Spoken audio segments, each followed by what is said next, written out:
Hey everyone, I'm William Strife, and today I'm going to talk about durability in The Legend of Zelda. The Legend of Zelda Breath of the Wild is the latest and greatest poster child many are touting as why Nintendo still has it. It, of course, being the ability and skill to create a game in a long-running franchise that effectively manages to reinvent the wheel in an explosively popular way. At the core of the experience is how Nintendo has stripped down open-world game design and returned Zelda to its basics, exploration.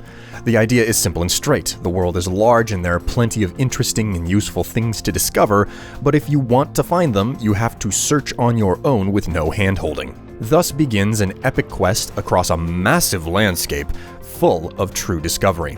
However, as all players quickly learn, there's one dreaded thing everyone must contend with: item durability.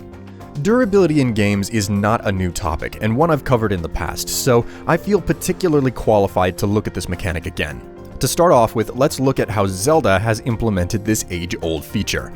The items that have durability are limited to your melee weapons, shields, and bows. With each attack you block, slash you deliver, and arrow you let fly, you lose durability, eventually resulting in the item shattering and vanishing from your inventory. This is followed up by how frequently you find weapons, including farm tools and rusty swords, at the game's outset. With these two things known, the speed of breakage and the abundance of weaponry available, the intention of this system is pretty clear. Your weapons are supposed to come and go. Nothing lasts forever. Which is a fine idea, but the implementation in Breath of the Wild is, to put it kindly, fumbled. The less kind way to say it is that they cocked up pretty fucking bad here. Now, contrary to what I've heard over and over again, the problem is not with the existence of durability. The problem is with the nuance of its functionality, and the issue is three-pronged. First is how blazingly fast your early game weapons break, forcing you to scrounge for every stick, skeleton arm, and junky club you can find. Second is the lack of a way to monitor durability.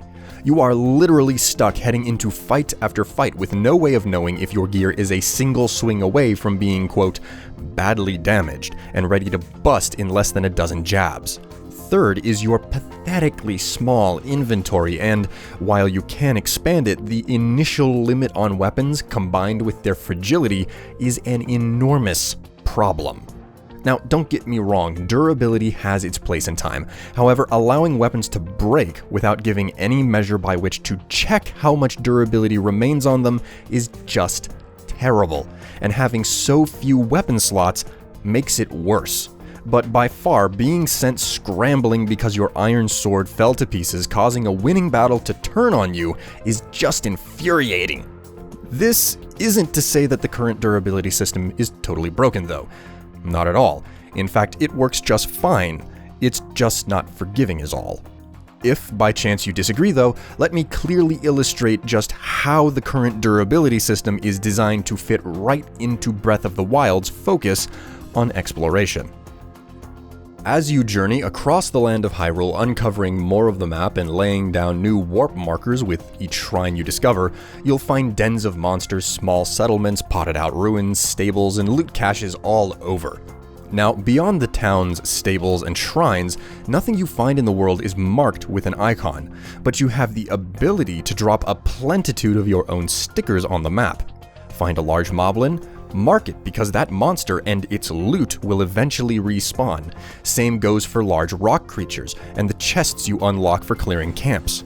Meanwhile, there are locations in the world where special bosses rise during the Blood Moon, a special Night of the Living Dead event, who always drop 3 weapons, one of high tier quality.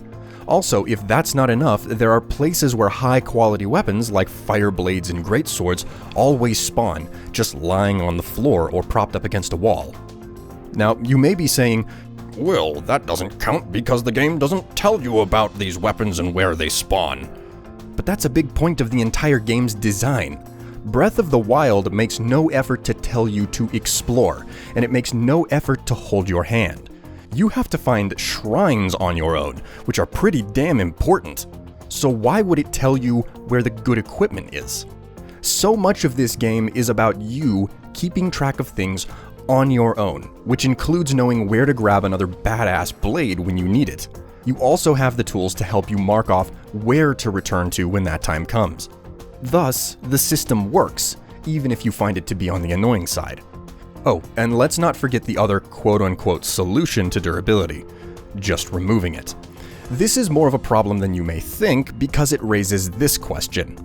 When you're rewarded for your exploration with weapons, shields, and bows so often, what serves as loot when they no longer break? A big part of the open world exploration design is tied up in the very loot you get. If your weapons don't break and they stay good forever, what has to be in the loot chest to make clearing a camp worth your while? What makes the adventuring rewarding? Because the wonderment of exploration does not cut it on its own, even though that is fun. Just something to think about. Food for thought, if you will. Now, all of this being said, the pros, the cons, the potential alternatives, it doesn't relieve the pain of how early game weapons break super fast. It also doesn't excuse how you can't know how close any weapon is to getting that arbitrary message of being badly damaged. Not forgetting that even if you know where to get good weapons, it does little to ease your troubles when your inventory starts off so tiny. Ultimately, the durability system in Breath of the Wild is not perfect, and definitely could have used at least a few tweaks. But again, the system is functional the way it exists, and it plays right into the focus on exploration. Remember, these systems lock together like puzzle pieces and are designed to complement each other, meaning its design is not as terrible as many people paint it to be. The complaints against it are still valid, just as many of the solutions and alternative mechanics are. In the end, though, The Legend of Zelda Breath of the Wild has a fairly heavy focus on difficulty and preparedness. If you can't stand to use your good weapons and learn how to replace them, though, well, you just may need to get good. Thanks for watching and listening. I'm William Strife, and I'll see you later.